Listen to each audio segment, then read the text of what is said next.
ndoa inashikwa na mume. Kilichokuja kwenye Qur'ani, vocabulary iliyotumika ni amsik alaika zaujaka.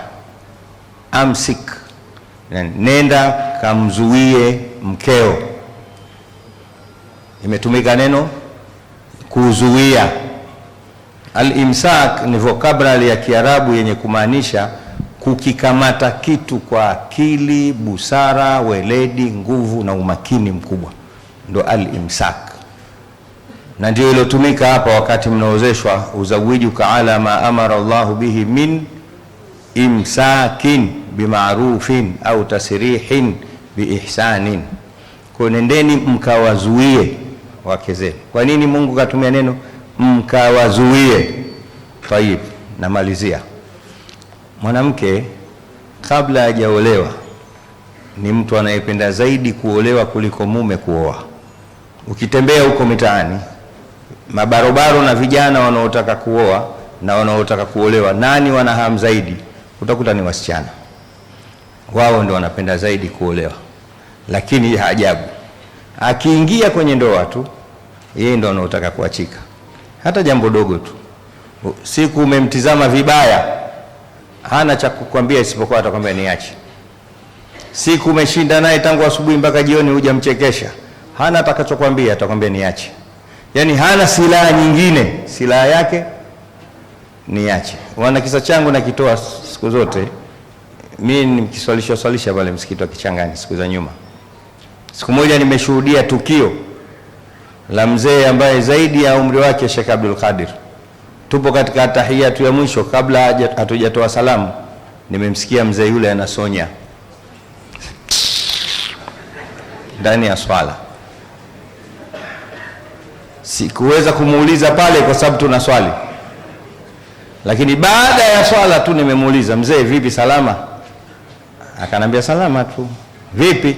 Nikamwambia nimekusikia umesonya. Akanambia ushaoa wewe? Nikamwambia nimeoa na nina mke zaidi ya mmoja.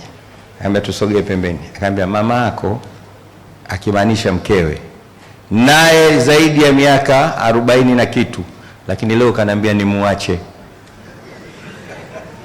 Ndugu zanguni, watoto wetu, usiambiwe niache na wewe ukamuacha. Wewe ondoka nyumbani, katafute chochote tu. Amna ile kumalizana juu kwa juu kama alivyosema Sheikh Kishki. Na hilo mtaliona tu siku ya kwanza, ya pili, ya tatu, nataka wanja sina, niache.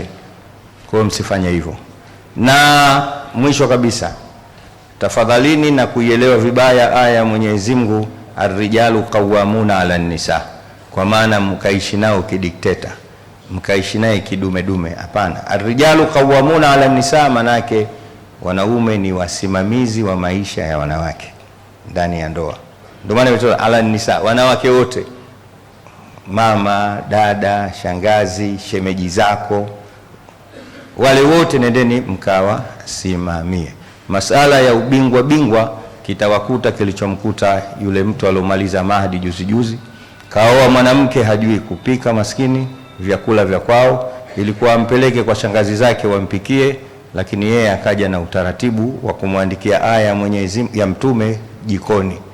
Inna Allaha yuhibbu idha amila ahadukum amalan an yutqinahu. Mwenyezi Mungu anapenda mmoja wenu akifanya jambo alifanya vizuri, kisha akaibandika ile hadithi jikoni.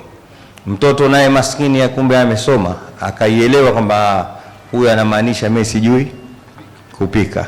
Yeye akaibandua ile karatasi akaenda kuibandika kitandani. Assalamu alaikum warahmatullahi wabarakatuh.